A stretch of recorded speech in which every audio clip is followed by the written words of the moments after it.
And now, it's time to get unmasked. Please welcome your host, Pamela Elaine Nichols and Cheryl A.S. Haley.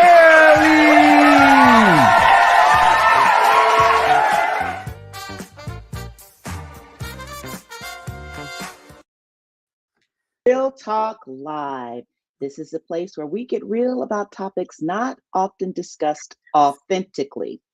The topics we choose support our goal to help you feel better, look better, and live better. And today's show is to help you feel better. Yes. Today's raffle prize is the book Nurture Your Essence, a 30-day self-care odyssey with the You Matter blueprint. Cheryl, that's your stuff, ain't it? Yes. It's so beautiful. It's so beautiful. Kayla, put that back up one more time. Let's take another look at that. This is my girl's stuff. Love it. Can I have one? Yes, you can. You certainly Thank you so much. Thank you. Appreciate that. Today we have a very special guest, and I cannot wait to talk with her, Dr. Michelle Ratcliffe. Cheryl, tell us a little bit more about Dr. Michelle. Well, good afternoon, everyone, and welcome to today's show where our topic is emotional wellness, how to deal with difficult feelings. Now, there's a quote that says emotional wellness is not the absence of challenges, but the resilience to face them, the courage to feel, and the strength to transform pain into growth. If I could make this personal, this is so timely for me at this very moment. Now, when we think about emotional wellness, it's a vital aspect of our overall health. Consider this. How often do we prioritize our emotional well being in the hustle of daily life? Now, I want you to reflect on the impact of your emotions on your overall health and your relationships. How can understanding and navigating your feelings contribute to a more balanced and a more fulfilling life? That's what we all want. Now, we have with us a special guest. Dr. Michelle R. Radcliffe is a seasoned and compassionate clinician with 21 years of social work experience, specializing in trauma-focused care for diverse populations. As an assistant professor, come on, y'all, we got somebody in here with us today. As an assistant professor at Delaware State University for 5 years, she mentors and teaches in social work programs. A licensed minister, Dr. Radcliffe also provides Christian counseling at the Church of Christian Compassion. Her educational journey includes a Bachelor of Science in Psychology, a Master of Social Workers of Arts in Marriage and Family Therapy. Passionate about research, focuses on studying individuals and families. We welcome beautiful, amazing woman to the studio, Dr. Radcliffe. Let's welcome her. Yay! Hello, everyone. How are you? And happy day, happy Tuesday. And really, it's been a long day already, and it's only 12 o'clock. So let's talk about emotional wellness. So I want you to think about what is under your iceberg. When we think about this iceberg, of course, we have this tip where we can see who the person is, what the person is, what's going on is always underneath. So today we're going to talk about emotional wellness, what's really going on underneath, and how we can get some tools, some strategies to help us to grow and help us to go through those different changes that we may go through. So what exactly is emotional wellness? So I made sure I have my note cards because I want to make sure that I'm giving you all of this information and I don't want to just go off on other tangents. But what is emotional health? It's really about how we think and how we feel. How do you think and how do you feel? So already I said it's been a long day today, and it has been, and it's only 12 o'clock. But what is going on with you, and how are you feeling, and how are you thinking about just with the world, with today, what's going on in your home, what's going on at work, what's going on in your relationships, how are your children doing? What is really going on? And if we see how we're all dressed up, the tip of that iceberg, I'm dressed up, I look a little poised, I look like I'm doing real well, but you don't know what's going on the inside. You don't know what's going on underneath that iceberg. So let's talk about that today. Okay. So when we're thinking about our well-being, it's our thinking about how we feel, our emotional health. It is a sense of well-being. It's our ability to cope with life events. How are life events really impacting you? How are you, or like some things will happen and you would be under the bed, under the covers, and unable to cope, while others are able to go through certain situations and it may be more difficult. So let's talk about that too. Let's think about. So Dr. Michelle, can I just jump in for a quick second? I got a question to I was ask going you. to go on. When you, that's okay. Because you said something that made me think about when we show up at church and someone says, "How you doing?" and we say, "Blessed and highly favored." That's like the tip there, right? When Yes, underneath, we might have had the worst fight with our spouse or our child, or we're worried that we might be evicted. I mean, that's what you're talking about. Yes? Yes. Yeah. Yes, exactly. We actually had a talk about this last night with my church, with one of the pastors, and it was phenomenal how so many people have this wonderful face and we're well poised and everything looks good on the outside, but it's all chaos on the inside.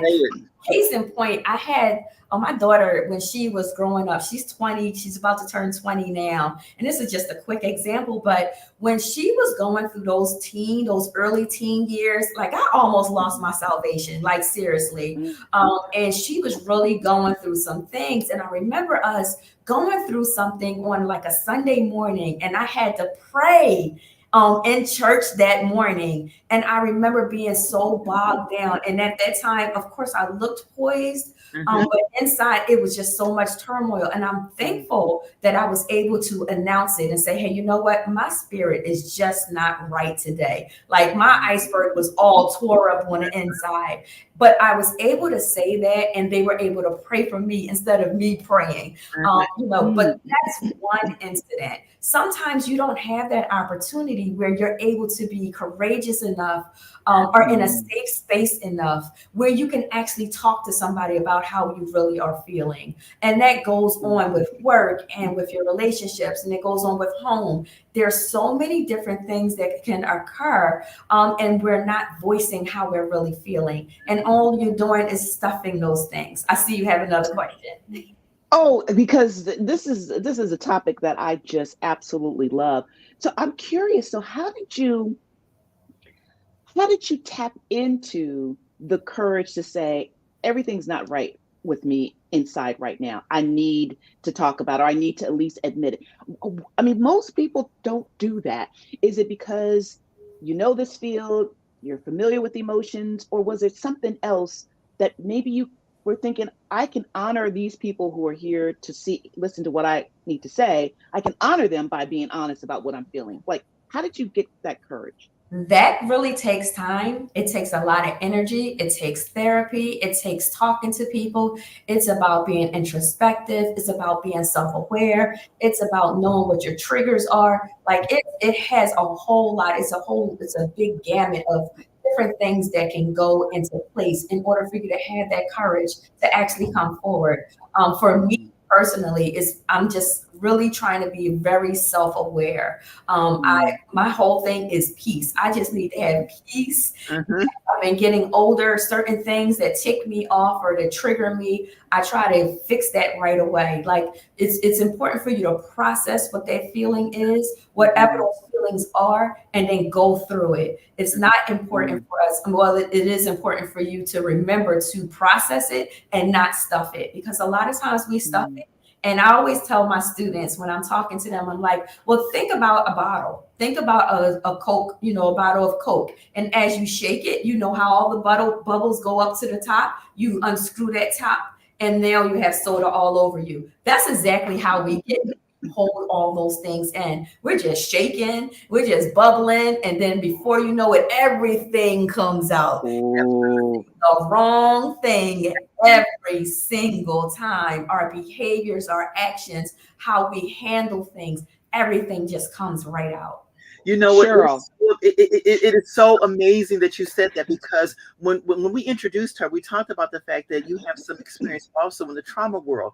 And what happens is that when Pam asked a question, it gave reference to the blessed and highly favored. What we talk about in that community is like a trauma shroud. It's like shroud or covering all the stuff that's really going on. But so often we hear people use the term people bleed on people. And what happens, like you gave that soda bottle expression or example, but really it's them bleeding on them because they're not willing to process. And as I said earlier when I shared the quote, it's like in today, I am so grateful that you said it is okay to say, you know, today I'm not okay. I got a situation going on. As I read that quote, as we're talking, I'm right in the emotion of feeling what I feel. And guess what? Feeling okay. But we need to be able to do that, and creating safe communities. It's imperative to do that. But I was going to ask the question, and you answered the question. It's about the spilling over. How often do people do just that? Spill on people because they're unwilling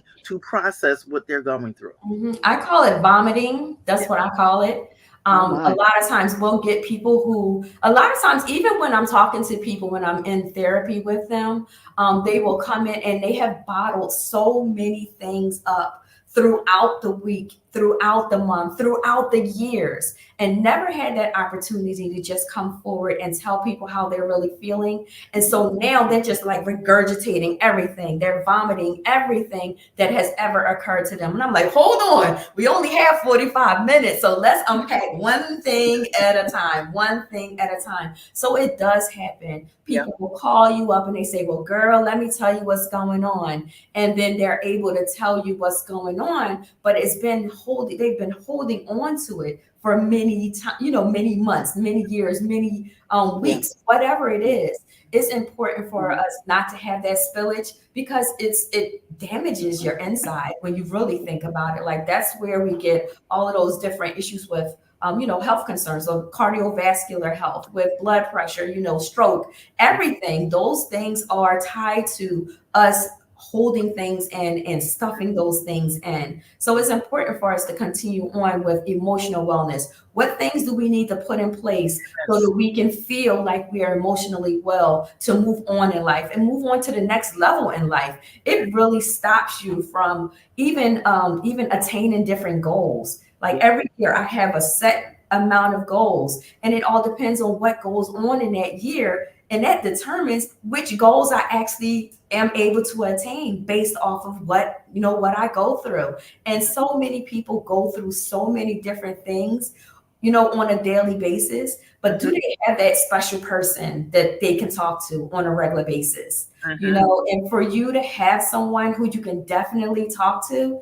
that is truly a blessing, because it does happen.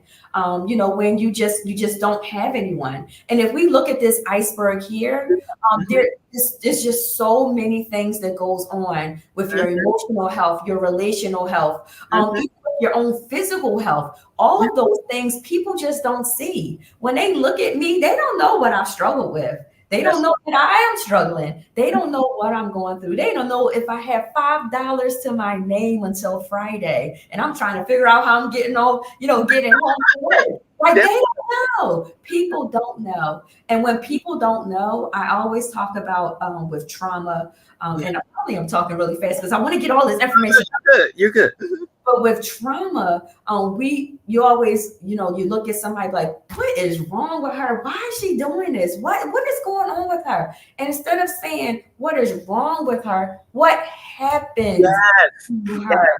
What happened to her? How did she become this person? When we say what happened to her, we're looking at this iceberg. When we're saying what happened to her, we're looking at the person holistically, comprehensively. What different things occurred to this person or happened to this person to create this person that she is on this day? So it's very important that not only for the person to make sure that they are emotionally well, but even the people who are around others, to make sure that you are not, triggering them.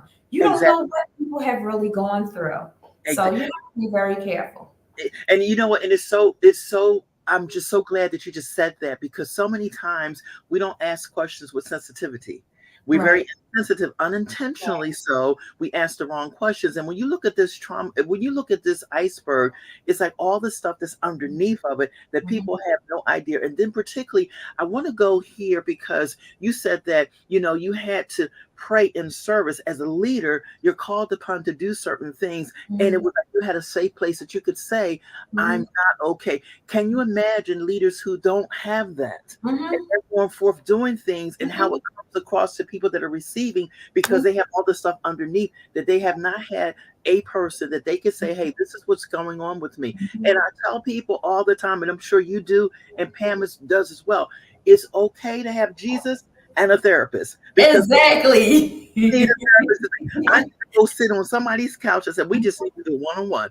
And it's okay, because what we're doing, we're processing our emotions. So all that you're sharing, I'm just like, thank you, because we really want to put that out there. We really want to put it out there, because there's some days, guess what? You're not going to be okay. Hypothetically, we're not going to be okay. But it's okay. It's a part of life. It's a part of life. And having those safe, nutritional relationships that you can have those authentic conversations is so important. It is so important. You're right. You're right. And I am a huge proponent for having Jesus and therapy. Okay. And I say Jesus first. Jesus And therapy. Jesus is first, and therapy. A lot of people, and for years, several churches, and I don't know where we're all coming from, but several churches are still against people seeking out therapeutic assistance, therapeutic help. And it's not cool. It's not cool at all, because, some people are led to believe you just need to pray it away. Yes, I am praying, but I do also need to speak with someone too. Oh, you're not praying enough. You're not reading enough. No, I'm reading. I'm definitely reading, and I'm definitely praying. But some days I need to be able to speak to someone else who knows about the body, who knows about the brain, who knows what I'm going through, to help me to process the different things that I'm going through. So that's absolutely important for us to have both things. And we talked about this at my church a couple of months ago, and it's amazing how many people have approached me like, hey, I need therapy. Where can I go? Hey, I need therapy. Where can I go? And I'm like, we have opened up a can of worms now. Like, everybody is trying to go and see somebody now. And it's so important. And it could be, and I always talk about with trauma, the small T events, which are the small traumas, and it could be the big T events, those big traumas in our life. And whether it's a small T trauma or a large T trauma, both things are traumatic to you. Both things impacted you. So let's go ahead and process what's going on. And you're not going to, sorry, go ahead. No, go ahead. Go ahead. You're not going to become emotionally well without getting those things processed. You can't keep on stopping things. Like, you can't do it. You can't do it. Now, before I had my emotional breakdown and left the studio, because I was off screen, I wanted to bring up this quote that actually Cheryl and I teach in our coaching course by Sigmund Freud. Unexpressed emotions will never die. They are buried alive and will come forth later in uglier ways. You know what? Right? Can Pam, thank you for bringing it up. I want to add something to it. Out of all the students that have gone through our course, that we have several quotes, that is the quote that resonates with people the most, because they recognize and they're like, oh, the light bulb just went up. Oh my gosh. And all the stuff that has been suppressed down through the years starts to come up. Oh my gosh. we need to get to that unmasked question. If you didn't already do it while I was having my breakdown off camera. Let's get to an unmasked question for Dr. Michelle. All right. Here is, what is hiding underneath our difficult emotions? Oh, wow. What is hiding underneath our difficult emotions? Yeah, to use that iceberg analogy you have, Dr. Michelle, what is it? What There is are under there? so many different things that are hiding under our difficult emotions. I just now heard about a study, and I've actually been doing some more research into this study, but it's a study of mice. And just stay with me for a minute because it has some good information. It's a study of mice. And so what they have done with these mice, it was the father mouse. It was a father mouse. And every time they would put cherry blossoms near this mouse, then he would shudder. They put the cherry blossoms near him, but they would also shock him. So every time he was shocked, when he smelled the cherry blossoms, he would shudder, he would be afraid, and he would cower into the corner. So they kept doing this. So now even the smell of cherry blossoms without the shock, now the mouse would still shudder, he will feel unsafe, he will go into the corner, right? Now this mouse is afraid of cherry blossoms, the smell of cherry blossoms. The mouse now has children. His son, who has never smelled cherry blossoms, is now afraid of the smell of cherry blossoms. And now his son, the grandchild, is now afraid of the smell of cherry blossoms. Now you see, it was only the grandfather mouse. It was only the grandfather mouse who actually endured the shock and is afraid of cherry blossoms. Where I'm going with this is that a lot of times we have difficult emotions and difficult things that goes on in our bodies and within us that may have happened some time ago because my mom was this person.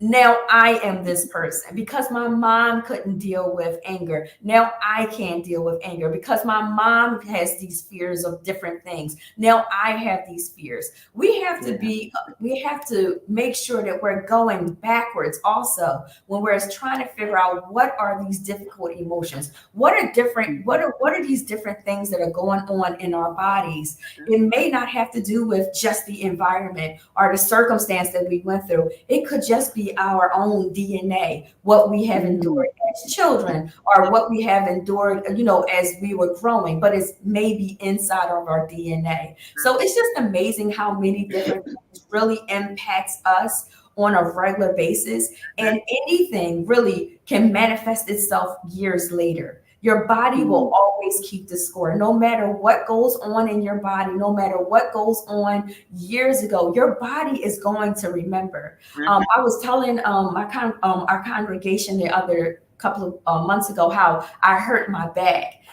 exercising. And the pain that I felt from the hurt from the back, it took me back when I had surgery a few years ago, and it took me back to that depressive state that I was in, that dark space that I was in, all because that pain reminded my body of how I felt some time ago. It happens. It definitely will happen. So when we're thinking about difficult emotions, we have to find out what are those sources.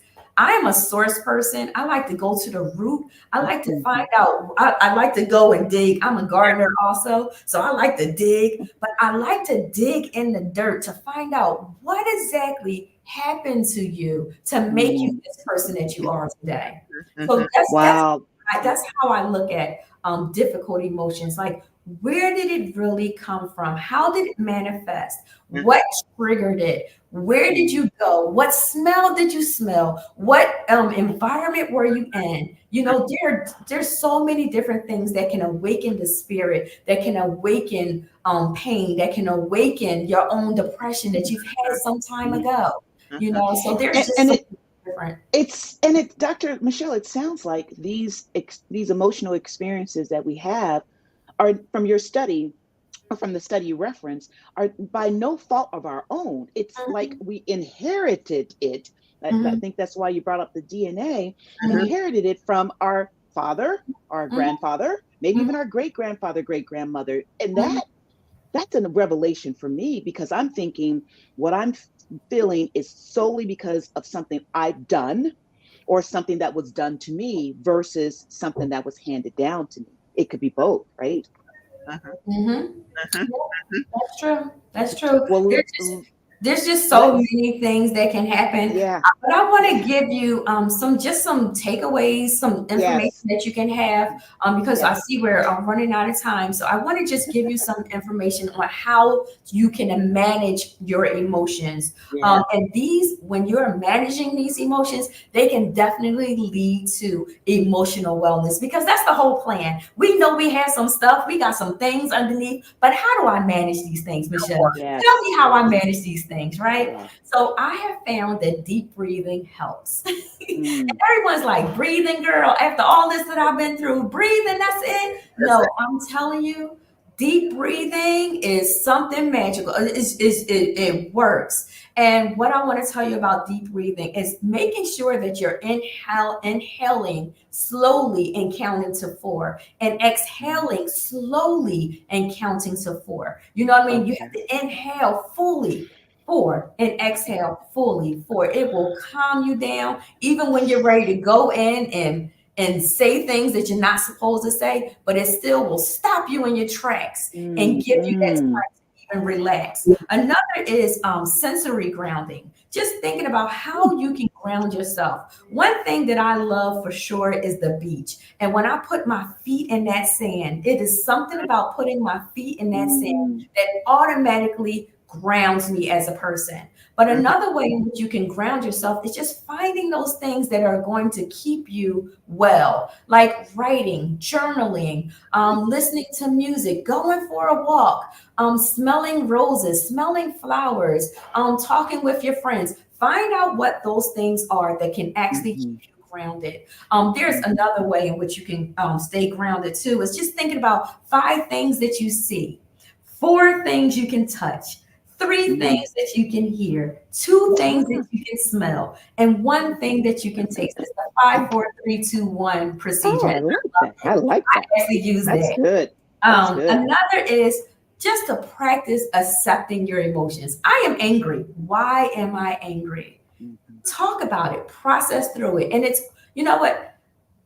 Emotions are made because they are emotions. Like we all have emotions. Now, why do you have this emotion? Normalize the fact that you have this emotion, accept that emotion, and then process through. Another one is to challenge your thoughts. A lot of times we have difficult things that are going on, and like, I'm never going to make it. I'm never going to do this. Oh, and we are just like casting down everything and talking crazy. You know what I mean? But it's important for you to challenge your thought. Is it true? Did you make it up? Right. Are you making it up? Are you being dramatic? Are you adding to the situation? Then think about it. Reality test it. I always talk about reality testing. Like, test that. Is it true? Is it really part of your reality? And go from there. And then the last one, that was it. That was 4. Yeah.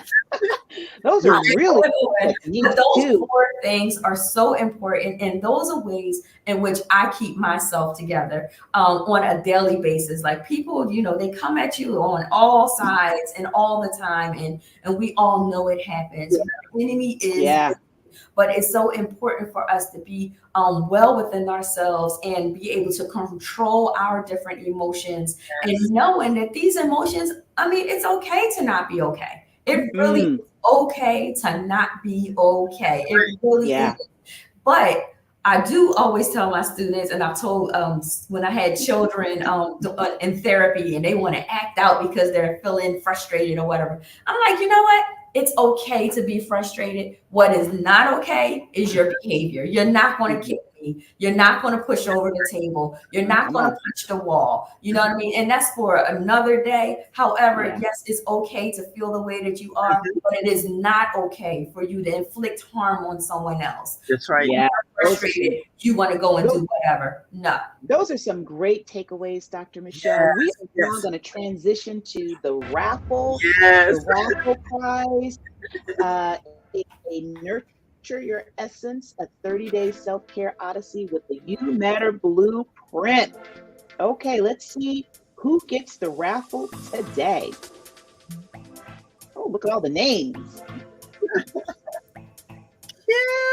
Oh, Dale Sharpley. Sister Dale. Wow, that is great. We are That's so awesome. grateful. Yes. We are so grateful to you, Dr. Michelle, for being our guest today. Why don't you let our audience know how they can connect with you? Okay. You can email me at dr.michelleR@hotmail.com. Awesome. And I encourage everyone to reach out to her because we all do need therapy. We need Jesus and we Yes. need therapy. Yes, we do. And so Cheryl and I are going to sign off right now. If you're feeling stuck from the negative experiences of the past, you must take our course, Think Again.